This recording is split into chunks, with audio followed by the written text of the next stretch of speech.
My name is Matteo Mazza and I'm a pharmacy consultant at Hutchings Consultants. Many thanks for listening to part 3 of our podcast, A Guide to Buying a Pharmacy Through Hutchings. I am joined by my colleagues who will introduce themselves now. Hello again, I'm Scott Hayton, Director at Hutchings Consultants.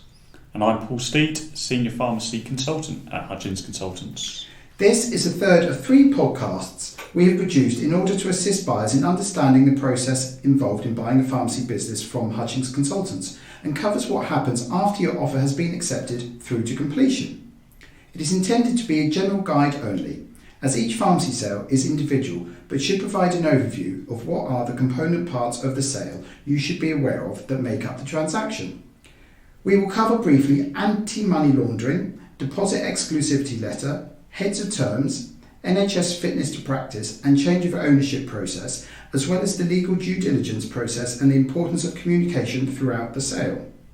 Before we begin, please note this podcast has been produced for information purposes only and should not be relied on as part of the legal process entered into during a sale, as we always recommend that parties consult with their own professional advisors wherever necessary. So, as a buyer, I've received the great news my offer has been accepted. What happens now? Okay, Matt. So, in order to move forwards with the sale, in the first instance, what we need to do is, on our side, undertake what's called anti-money laundering checks, which are a legal requirement of us as an agent. What we will need to do is take some ID documentation from the buyer, and in most cases that usually will include a copy of a passport and also a copy of a current utility bill, which has got to be less than 3 months old from the dates that we've asked for it. There could be other information that we may require, but usually that sort of covers most of what we need. Once we've received that information in, it's good to get it as soon as possible because we can undertake what's called the AML check electronically from our side, and we can do that very quickly. So, as I say, if that information is passed across to us swiftly, we can get on with that and get that completed. Once we've undertaken the AML check and it's all gone through, we will work then on the production of the heads of terms, which basically sets out the sale agreed price and an overview of the sale and the parties involved, including the solicitors, the accountants, and the buyer and seller. And this is distributed to all those relevant parties, and we usually copy in the accountants as well, so they are in the loop as to what's happening with the purchase.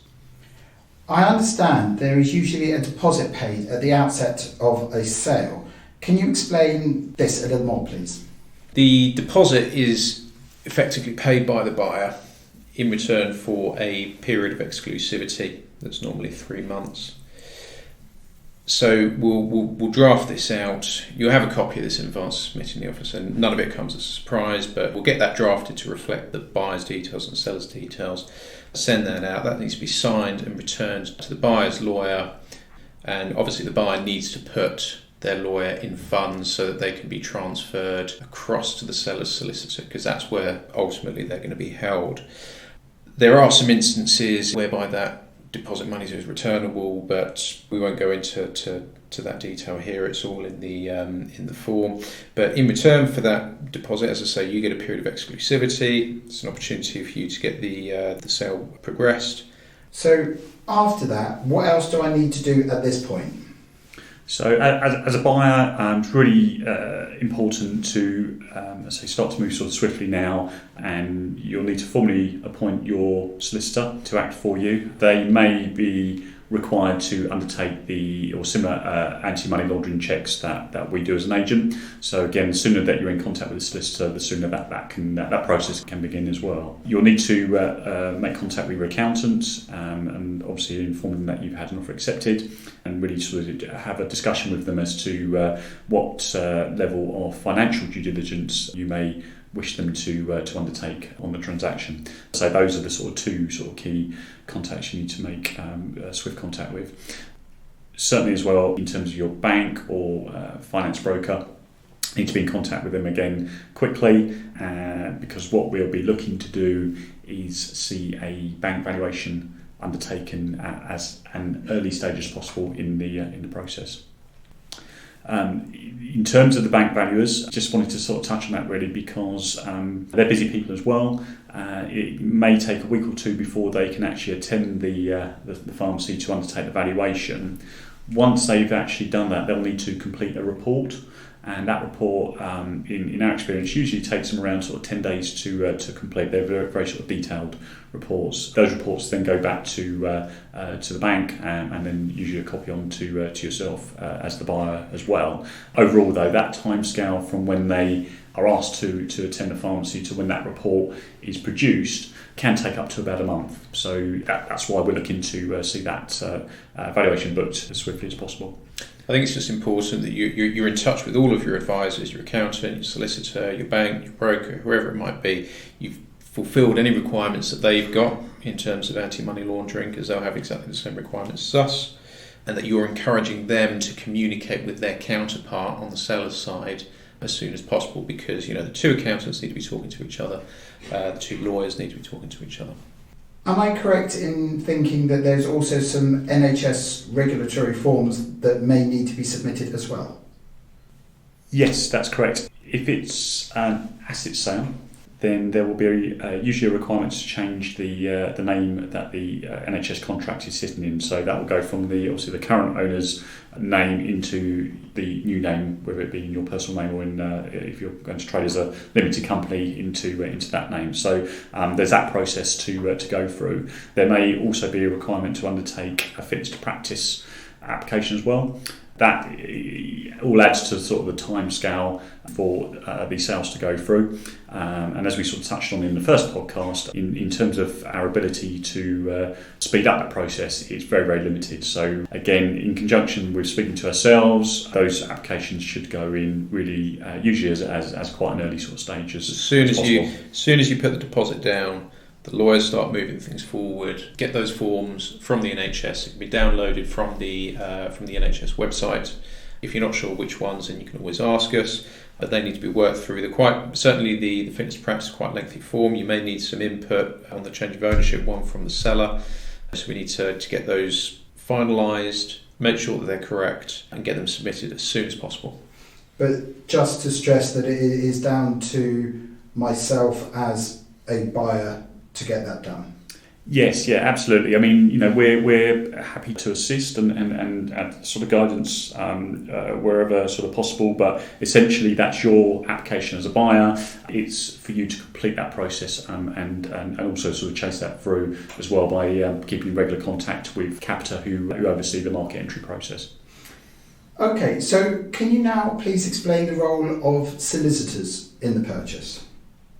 Yeah, so obviously the solicitor is there to draft and negotiate the sale agreement and make sure that all the relevant aspects of the legal process are ticked off. The first process that the lawyers, there'll be several things running simultaneously, but one of the key ones that we get into straight away is the due diligence process, which is essentially the buyer's lawyer asking a series of questions to the seller's lawyer. So those will be things relating to the business, operationally, to the property, also around the company as well, if it's a company share sale, and the history of that.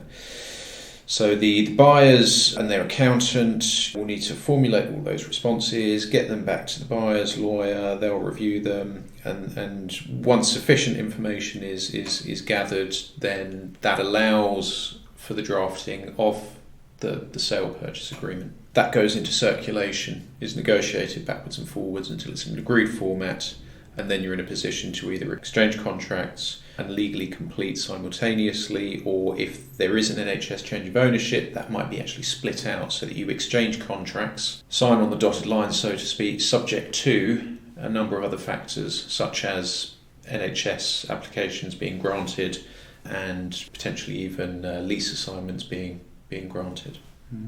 I think obviously worth mentioning as well, if it's an asset sale, there could be 2P regulations, which is basically where the staff are consulted as part of the sale sort of process. There's that sort of legal requirement that needs to be adhered to as well. So again, that's potentially adds to the time factor. The sort of varying sort of communication between the both sets of solicitors during this sort of time, for want of a better phrase, which will include things like a disclosure letter. So that goes from the seller's solicitor to the buyer. It's more more introduced towards the end of the transaction, but that's something that's important. It kind of is like a roundup of any other points which the seller wants to disclose to and is relevant to disclose to the buyer as well. But you have in there as well. There could be warranties, there could be indemnities. Yeah, so there's a lot of information that's being sort of passed between the process, stage. pulling the relevant information out, making sure that you're protected as a buyer against any risks that are identified from that information process, and then buttoning down the agreement essentially to actually do the deal. Mm-hmm. I think it's important also to mention if it's a company share sale, then under a company share sale purchase, the accountants will prepare what's called a projected balance sheet, which is a statement of the business assets up until the anticipated completion date. So that's something the accountants need to be sort of working on, but that is reported into the lawyers, who will insert the figures into the share purchase agreement and make sure both sort of sides are aware of the sort of figures there. So it's normally about 4 weeks ahead of completion, I would say, that the accountant should be having that discussion, understanding what the balance sheet position is going to be at the point of completion. And the reason that's done in advance is so that as a buyer you have sufficient time to understand what you're doing, have that conversation with your bank, because it all comes into the monies that are paid on the day of completion, which obviously needs to be arranged and confirmed. The other factors to be aware of also is that in terms of the property aspects, there may be a lease assignment required, for example. So that again is moving the lease from the existing company, if it's trading as such, into the new buyer's name as well. So again, the lease assignment process can take quite some time to work through. So again, this is what the solicitors sort of get involved with, but it's important again that they understand all the aspects and component parts of this sale as early as possible, so they can be sort of working through and have a time frame in their mind to achieve the relevance of the points. That's an important thing. We obviously set out some timescales for the transaction within the heads of terms, but it's important that you, as your solicitor's client, you're ensuring that your advisors, your solicitor, your accountant, that they're reading into those timescales, they're adhering to them, they understand, the steps in the process ahead of them, how long those steps are going to take, and that we're ticking them off one by one so that we can actually meet that timescale. Mm-hmm. So, as a potential buyer, I am actively involved in this part as well. Yes, you should be. Yes, you should be. You should be. These people are working for you. You should be managing them and making sure. Partly our job as well, but of course you are the clients at the end of the day. So if they're not doing it, if we're running behind schedule, then we will obviously inform you. But you need to be prepared to pick up the phone and say, look, this stuff needs to be done. Can you get on and do it, please? Because otherwise, the completion schedule is going to be put back. And that's not good for you. Jeopardise my purchase. Yeah, I mean, you have a period of exclusivity. You don't really want that to expire. It's not to say that after that has expired that's it, the deal is over. But we're all trying to get this done to that timescale, so we need to make some effort to get there. Mm-hmm. So there really is a lot involved in buying a pharmacy. So I mean, based on what you've just sort of said and gone through, I guess communication is really key and vital as part of the process. Absolutely. As Scott says, you can't sort of sit back and just expect everything to sort of fall in place. It's communicating with us, with the accountants, the lawyers, etc., really to sort of make sure that progress is being made. I think just one thing I wanted to add as well, sometimes buyers aren't necessarily aware of at the early stages, once they've had an offer accepted, is that if they are looking for lending from a bank, there is the possibility that the bank may also appoint their own solicitor who will review all of the agreement that's been made. Oh, okay. So it's another sort of cog in the wheel, and that's this will want to review that final purchase agreement before they agree to the release of the funds to the buyer for completion. So again, it's sort of key to sort of, in order to try and achieve the intended timescales, that you've really got to sort of invest some time and effort into getting to that end goal. One of the best ways to look at it is to think about it in terms of wherever there's a third party in the equation is where you've got some real potential for delays to creep in.